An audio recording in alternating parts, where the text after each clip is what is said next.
The dresses on the clothesline were the first thing he saw.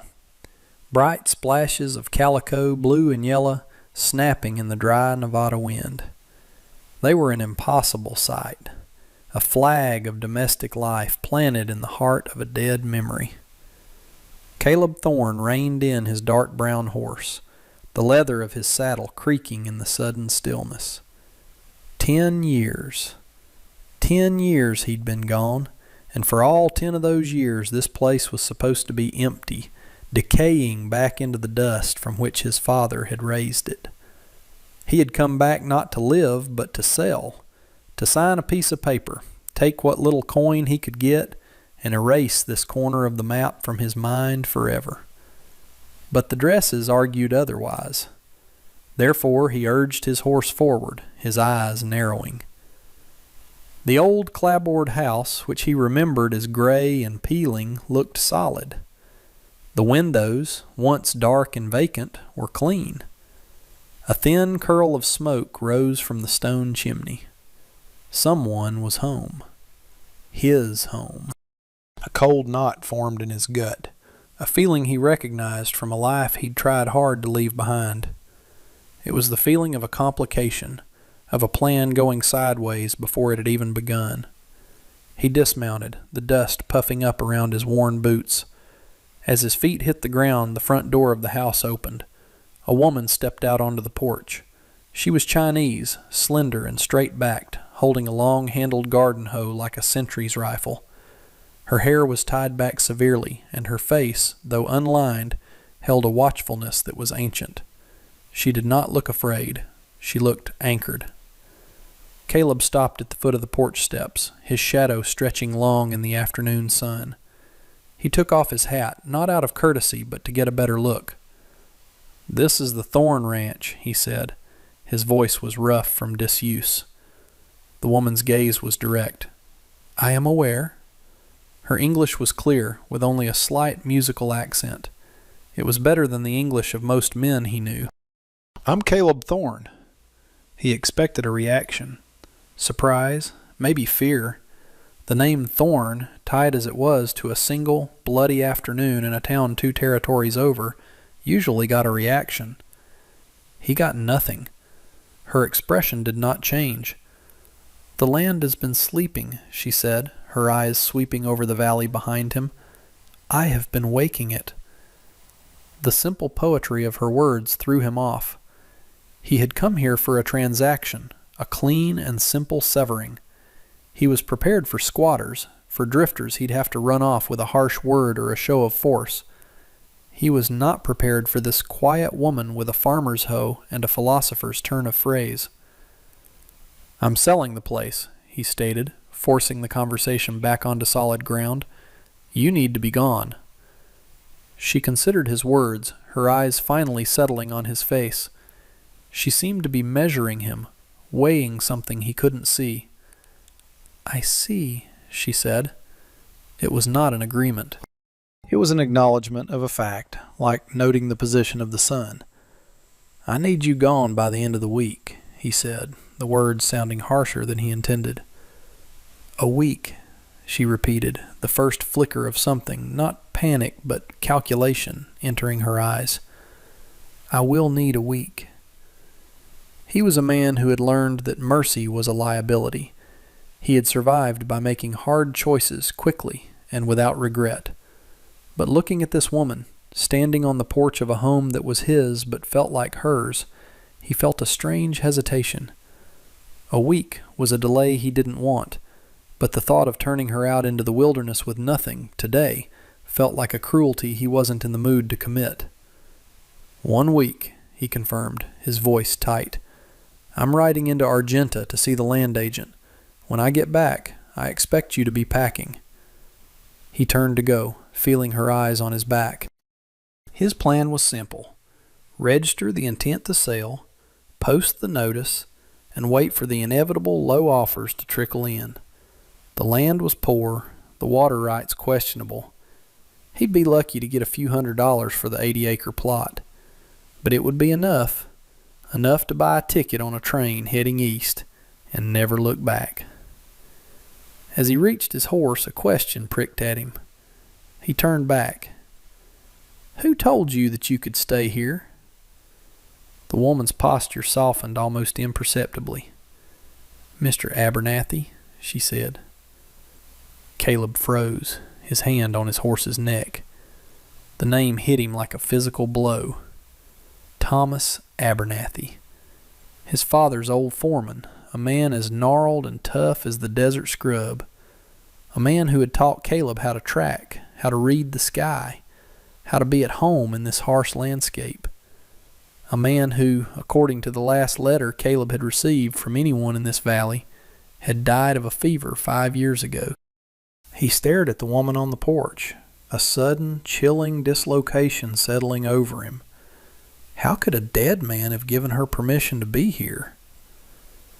The ride to Argenta was hot and dusty. Caleb's thoughts churned, replaying the woman's words. Mr. Abernathy. It was impossible. The man was gone.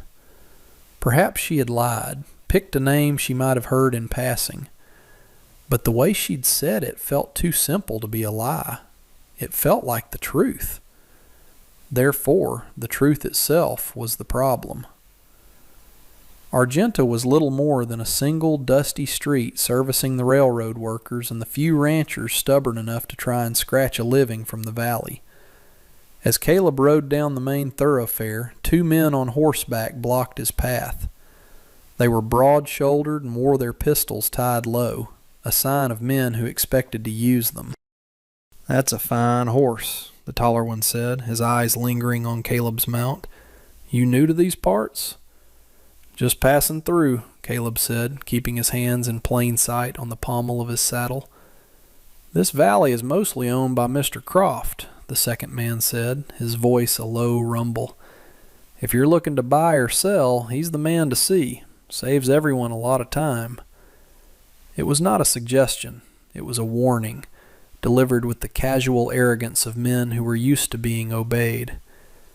"I'll keep that in mind," Caleb said, his gaze level. He nudged his horse, and after a tense moment, the men parted to let him pass. He didn't look back, but he could feel their eyes on him all the way to the land office. The encounter left a sour taste in his mouth. He had come here to untangle himself from the world, but the world was already reaching out to tangle with him. The land office was a small, sweltering room that smelled of dry paper and stale sweat. Behind a heavy wooden counter, a clerk with a green eye shade was poring over a large ledger. Sitting in the only chair in the room, as if holding court, was a man in a clean, dark suit. He was in his 50s, with silvering hair and a neatly trimmed mustache. His hands were soft, his boots polished. When he saw Caleb enter, he smiled a predator's smile. "Well, well," the man said, rising from his chair. "A new face. Don't get many of those. Jasper Croft." He extended a hand. Caleb ignored it. "I'm here to file a notice of sale for the Thorne homestead." The clerk looked up, startled. Croft's smile didn't waver, but his eyes hardened. "The Thorne place? I thought that was abandoned. Heard old man Thorne passed years back, and the son was long gone. Or dead." "The son is back," Caleb said flatly. Croft's eyes flickered over Caleb's worn clothes, the dust on his shoulders, the hard set of his jaw. He was making a calculation. "Is that so? Well, I might be interested in taking it off your hands. It's a poor piece of land, of course. Water's unreliable. But for the sake of neighborliness, I could offer, say, $200. He named the figure as if it were a grand act of charity. It was a blatant insult. The land was worth 5 times that at least, and the men outside were Crofts. This was a coordinated squeeze. "The price is 1,000, Caleb countered, picking a number out of the air. Croft laughed, a short, barking sound. 1,000? For what? A run-down shack and a ghost? I hear you've got a squatter problem out there. A a little Chinese woman. That complicates things, lowers the value. He leaned in, his voice dropping. Tell you what, you sign it over to me for $300, and I'll handle the complication. Cleanly. The veiled threat hung in the air. Caleb felt a cold fire ignite in his chest, an old and dangerous feeling. He had come here to run from his own history, not to get involved in someone else's fight. But Croft's smug assumption of power, his casual dismissal of the woman on the ranch as a complication to be handled, struck a nerve. The land is not for sale, Caleb said, the words surprising even himself. Not to you. He turned and walked out of the office, leaving a stunned silence behind him. The deal was off. He was no longer a seller. He was something else, though he wasn't sure what. As he mounted his horse, he knew Croft's men would be watching. He knew this was not the end of it. The ride back to the ranch felt different. He was no longer riding away from a problem, but toward one. When he arrived, the sun was low, painting the valley in shades of orange and purple. He found the woman, Mei Lin, not packing, but driving a new post into the ground to reinforce the small corral that held a pair of goats. Her movements were efficient, the swing of the heavy mallet precise. She had tied the rails to the post with a series of intricate knots. He recognized them. He hadn't seen knots like that since he was a boy working on a freighter out of San Francisco, before he'd ever come to this desert. "Where did you learn to tie a bowline like that?" he asked, his voice quiet. She didn't look up from her work. "My father was a fisherman on a great river you have never seen." Her answer was simple, direct, and opened up a world of questions he didn't know how to ask. He was still processing this when the sound of approaching horses broke the evening quiet.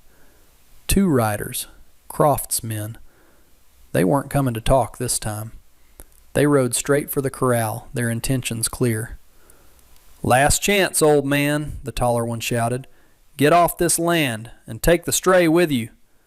He spurred his horse toward the goats, intending to scatter them, to break the small semblance of order Mei Lin had built. Caleb's body moved before his mind could object. He had no gun. He'd sold his rig years ago as a promise to himself. He grabbed the handle of the mallet Mei Lin had been using and ran to intercept the rider. He was rusty, his timing off. He swung the mallet, but the rider dodged, laughing. The second man dismounted and came at Caleb on foot. It was a clumsy, brutal fight. Caleb landed a punch that split the man's lip, but the man was heavier and drove him back against the fence. The air rushed out of Caleb's lungs. He saw the other rider circling, ready to trample him. This was it, he thought. A stupid end, in a place he didn't even want, for a woman he didn't even know. Then, a sharp, metallic click cut through the chaos. Both of Croft's men froze. Caleb looked up. Mei Lin was standing on the porch. She was holding an old, long-barreled shotgun. It was a fowling piece, ancient and heavy, probably hadn't been fired in 20 years. But the way she held it, braced against her hip, steady as a rock, left no doubt about her intent. She did not aim at either man. She aimed at the dust a few feet in front of the horseman's mount. "The next one," she said, her voice carrying with absolute clarity in the still air, "will be higher." The horseman stared at her, his bravado gone, replaced by disbelief. He looked at his partner on the ground, then back at the small woman with the very large gun. He spat on the ground. "This ain't over," he snarled, but there was no conviction in it. He helped his partner up, and they mounted their horses and rode away, a cloud of angry dust in their wake. The silence they left behind was profound. Caleb pushed himself off the fence, his ribs aching. He looked at Mei Lin, who was still holding the shotgun, her eyes on the retreating riders. "Where did you get that?" he asked, his voice raspy. She lowered the heavy gun, her arms trembling slightly from the weight. "It was in the house," she said, "with Mr. Abernathy's things." The name again. The ghost in the machine. Caleb looked from the shotgun to the woman, a new understanding dawning. He'd come here to sell a worthless piece of land. But Croft's aggression and this woman's quiet defiance suggested he was wrong about what this place was worth. "They will be back," she said, her gaze turning to the far end of the property. "Mr. Croft does not want this land." She pointed with the barrel of the gun. "He wants the water." Caleb followed her gesture.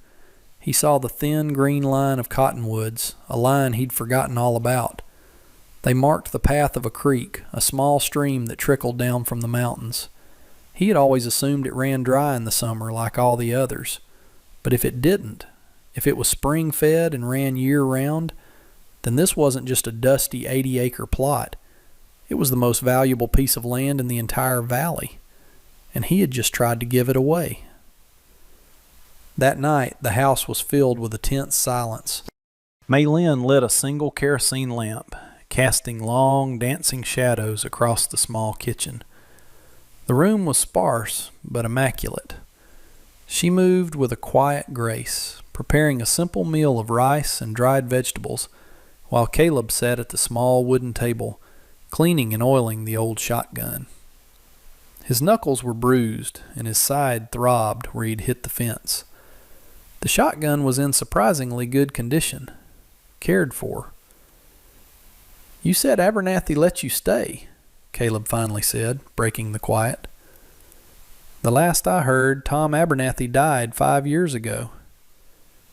Mei Lin placed a bowl of tea in front of him. The steam was fragrant. She sat down opposite him, her hands folded on the table. "My husband Chin worked on the railroad," she began, her voice soft. "He helped build the great trestle over the canyon. There was an accident. A cable snapped. The company called it an act of God. They gave me $20 and told me to be grateful." She paused, her eyes distant, seeing a memory he could only imagine. "I had nowhere to go. I came to Argenta. I was lost.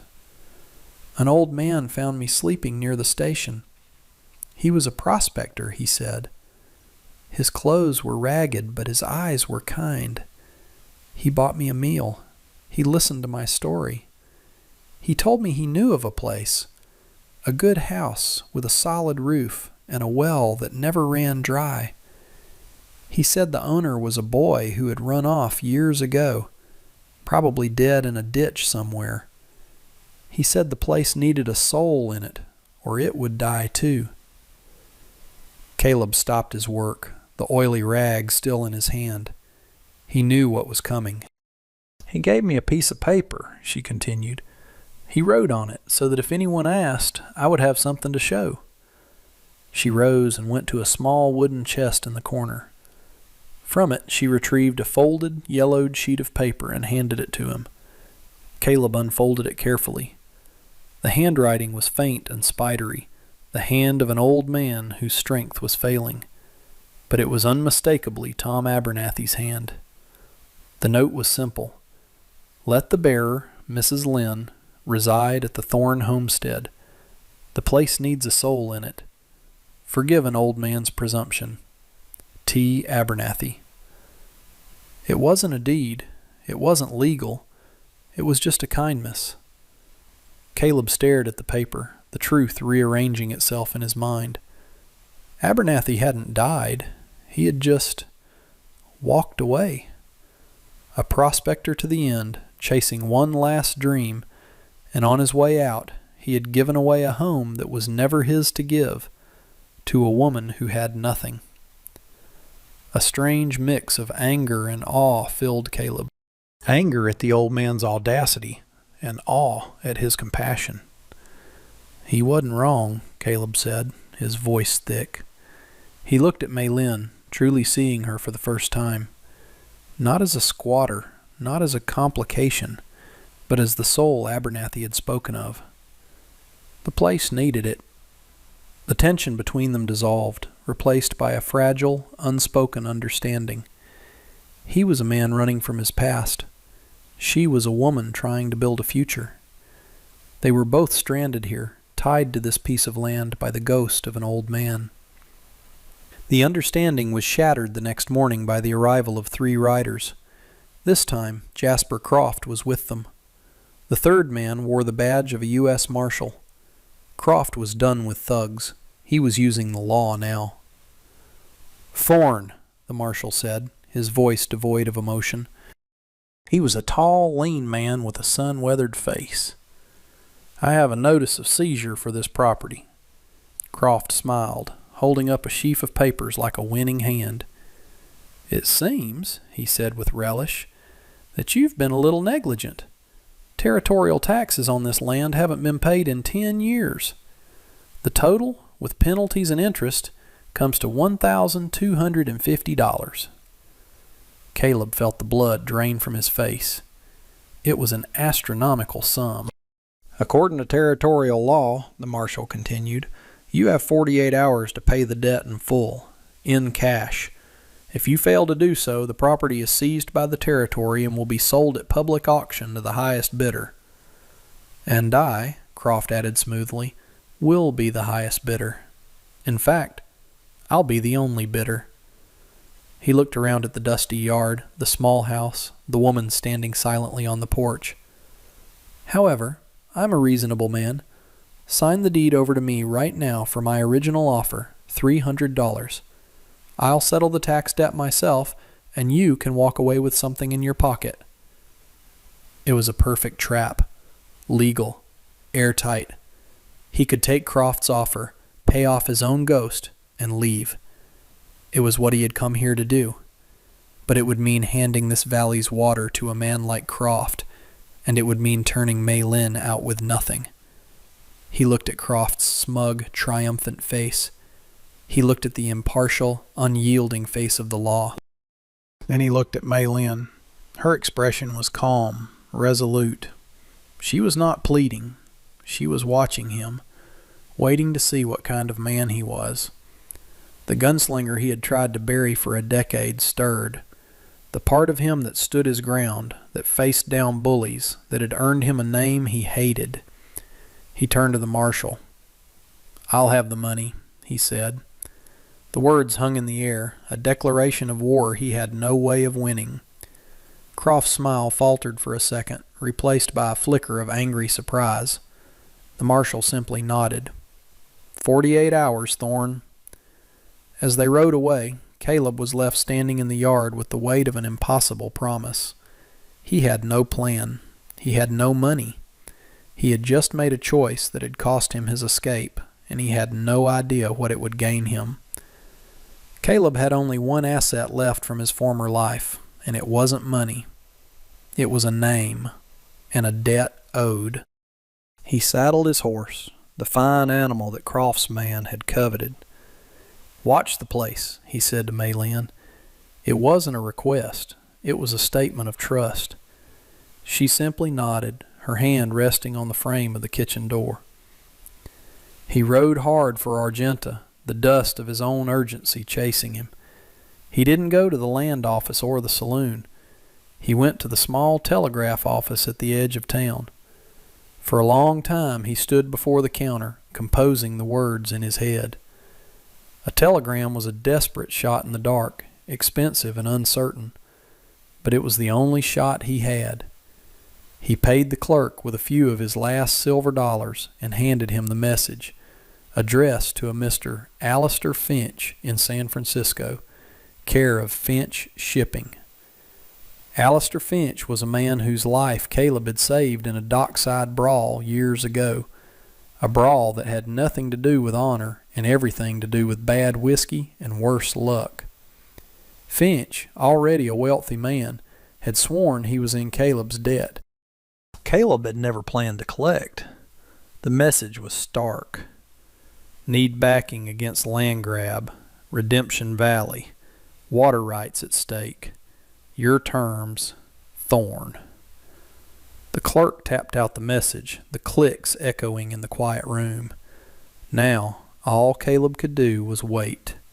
The reply would have to come from San Francisco to the territorial hub in Carson City, then be relayed to Argenta. It could take a day.